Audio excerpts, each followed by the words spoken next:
Trump reads from the Bible at the White House. But what about separation of church and state? Well, we're going to get into that and a lot more headlines on this week's weekly briefing. Welcome to Cutting Edge Faith. Welcome to Cutting Edge Faith. I'm Ryan Howard. This podcast is here to help you understand the times, stand for truth, and grow in your faith. And this, of course, is the weekly briefing. I'm going to go through the headlines really quickly, and then we're going to dive into talking more about the separation of church and state. And we've got a big rant coming on this one, so I'm excited to get into it. So let's just breeze through these headlines really quickly. Now, this is not all the headlines, everything that happened. It's just some of the consequential things that happened this week that I think you need to know about. And then we're going to dive into what I think is the most important one, which is the event that happened at the Museum of the Bible. I got a chance to go there with my wife and our son a few years ago, and it's just absolutely incredible. I highly recommend it. So we'll get into that here in just a little bit.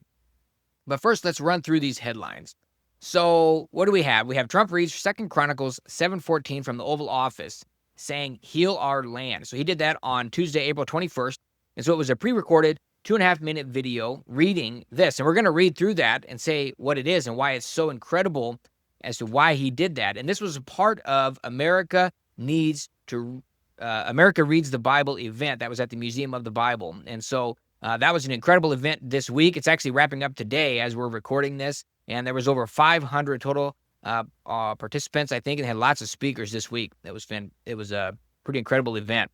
Next, Trump orders the Navy to shoot and kill Iranian mine-laying boats. Makes sense. We don't want any mines. Ceasefire is extended indefinitely. Lebanon ceasefire also extended 3 weeks. So Trump extended this ceasefire on April 21st before it expired, giving Iran 3 to 5 days to engage. Lebanon ceasefire extended 3 weeks. And so plenty more coming there. Witkoff and Kushner flew to Pakistan on Saturday, that's today, for a new round of direct talks. So interesting to see what's developing there.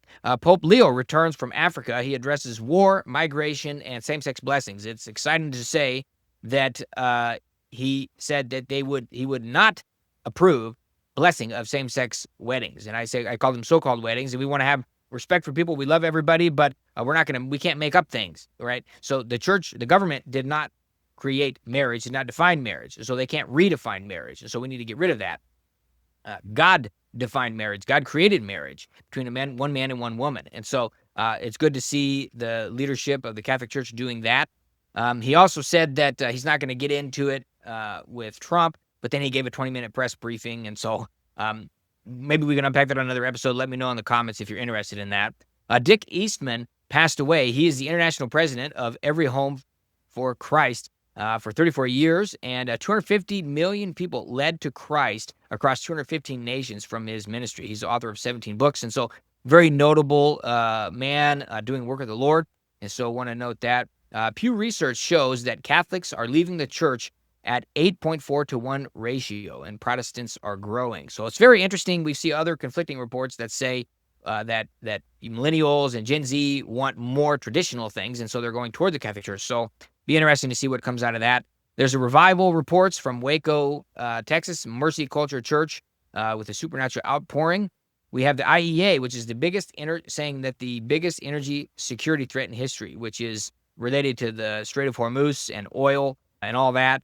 India, Pakistan, there's a terrorist attack. So India blamed Pakistan-based militants. UK local elections coming up on May 1st. And S&P posts a second consecutive all-time high week. Oil volatility also notable there. So that's the headlines for this week. That's enough. But I want to just get into what's going on with Trump reading from 2 Chronicles 7:14. So first, let's just read 2 Chronicles 7:14 and see what it says.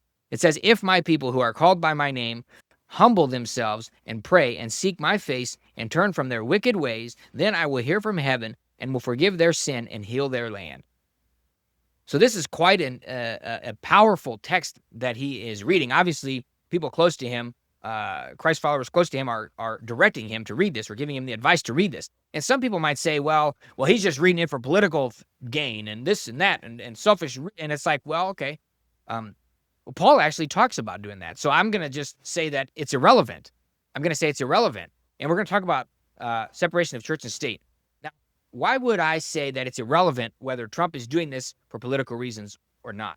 Well, let's read in Philippians, all right? Paul wrote a letter to the Philippians, and he wrote it from being in prison, okay? And he says, I want you to know, brothers, that what has happened to me has really served to advance the gospel. So it has become known throughout the whole imperial guard and the rest of his imprisonment for Christ. Okay, so he's imprisoned for Christ. But then it goes on to say, some indeed. So basically he says this is growing, helping others to grow in boldness and confidence because of his imprisonment. And that's a whole other episode that we need to do. But I think it's because people see the boldness that he has, and he's not fazed by imprisonment. And that awakens something inside of us. It's standing for truth, all right? And so we want to do that ourselves as well. But here it says in Philippians 1:15, starting in verse 15, it says, some indeed preach Christ from envy and from rivalry, but others from goodwill. The latter do it out of love, knowing that I am put here for the defense of the gospel. The former proclaim Christ out of selfish ambition, not sincerely, but thinking to afflict me in my imprisonment. What then? Only that in every way, whether in pretense or in truth, Christ is proclaimed, and in that I rejoice. Wow, in pretense or in truth. So in other words, even if people are preaching Christ out of selfish ambition, we can not celebrate that. We're not condoning the selfish ambition. We're not condoning the fact that they are seeing it that way. We're condoning the fact that that Christ is being preached and people are being saved. And that's why even when we see people who are taking advantage of this, they'll be held accountable before God, doing things by selfish ambition. But people are still hearing the truth. So he says, whether in pretense or in truth, whether selfish ambition or not, or goodwill, really doing what God said to do, then we rejoice. And so let's set that aside for now. And we just praise God that this is being said. Now, it's a very big deal to have this verse read from the highest seat in the land, which is the White House. The President of the United States read this. This is incredible. This is such an answered prayer. And so we just pray that his heart and the heart of Americans and all of this would be, and around the world really, would come to Christ. But if you notice in this verse, it says, if my people who are called by my name humble themselves. It says my people. It's not talking about people who don't care about God's things. It's talking about people who serve the Lord. All right, so that's Christians. That's the church. It says if they will humble themselves and seek his face, seek God's face, and turn from their wicked ways, he will hear from heaven, forgive their sin, and heal their land. So let's do that. Let's look in ourselves and see what we need to be doing.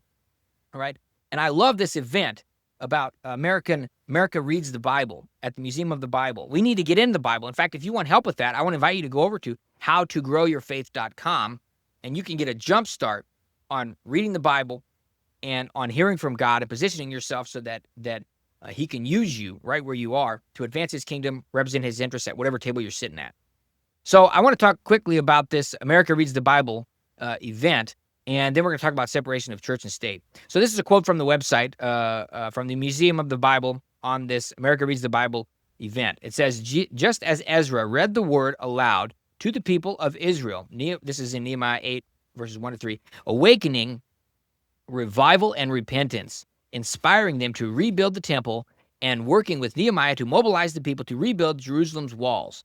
America Reads the Bible is a sacred opportunity to call our nation back to its spiritual foundations. I should say Christian foundations.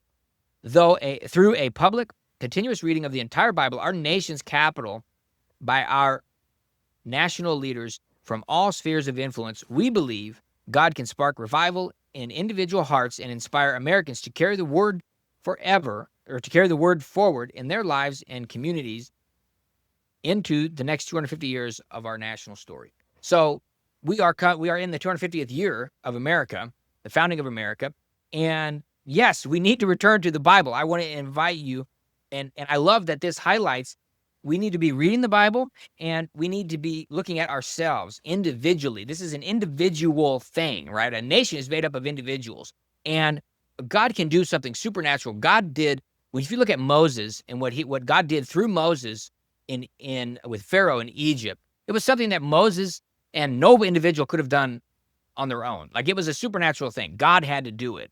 And so that's what we need now. We need God to operate. We need to be praying. And so they're inviting everybody to spend an hour praying for our nation, spend an hour praying for our leaders. And you see, I want to say that this should be something that brings us closer to the Lord. This is something we want to do so that we can know the Lord and have more intimacy with him. We should be praying and seeking him, reading the Bible, worshiping, praying, journaling, fellowshipping, whatever we need to do to stay close with the Lord. And so that we can know what he wants us to do and we can continue to do what he wants us to do. All right, so let's talk about separation of church and state. I saw on social media, it's all over the place. I mean, people are saying, oh, the Christians shouldn't be influencing government because of separation of church and state, separation of church and state. These people need a history lesson. Separation of church and state, first of all, it's not in the Constitution, all right? And separation of church and state was not to keep the church from influencing the state. It was to keep the state from influencing the church. How do you know, Ryan? How do you know? Well, let's read. Let's do a little history lesson here. It's on January 1st, 1802, President Thomas Jefferson wrote a letter to the Danbury Baptist Association in Connecticut, introducing the metaphor of a wall of separation between church and state. All right, so it was a letter from Jefferson to the Danbury Baptists, a wall of separation between church and state. What did he mean by it? The aim was to reassure them that the First Amendment would be honored and followed, because it was preventing government from making laws respecting an establishment of religion which protected religious liberty. All right? It's about establishing a religion that everybody must do this. Like, that's the point. It's not that we can't influence government from the Bible and from the principles of the Bible. The whole idea of government comes from the Bible. If you look at the three branches of government that we have in the United States, representative republic, this is modeled after the Bible, what's found in the Bible. It's modeled after God's nature. And the balance of power is a biblical concept. You have the judiciary, you have the executive, and you have the legislative. You have making laws, you have interpreting laws, and you have enforcing laws. All right? And the problem we have with the judicial system today is that there's a lot of corruption there. Well, there's corruption in all three branches, up and down. But we have people in the legislature that aren't doing their job. And so they pass these laws in all conflicting kinds of things, and then the judicial branch does whatever, and they're not held accountable either. And so that's all kinds of issues. But it literally comes from the Bible.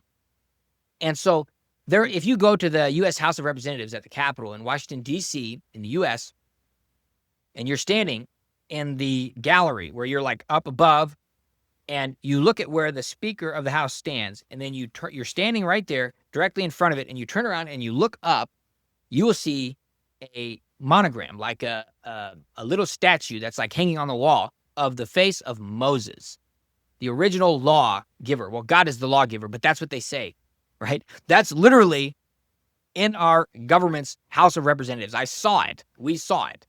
All right. And so, yeah, separation of church and state is not to keep the church from influencing the government. It is to keep the government from influencing the church and taking over the church, and then using the church to force people into things. Now you can say, oh yeah, well, you're trying to legislate morality. Well, all laws are moral laws. It's just whose morality are you going to legislate? That's a topic for another episode.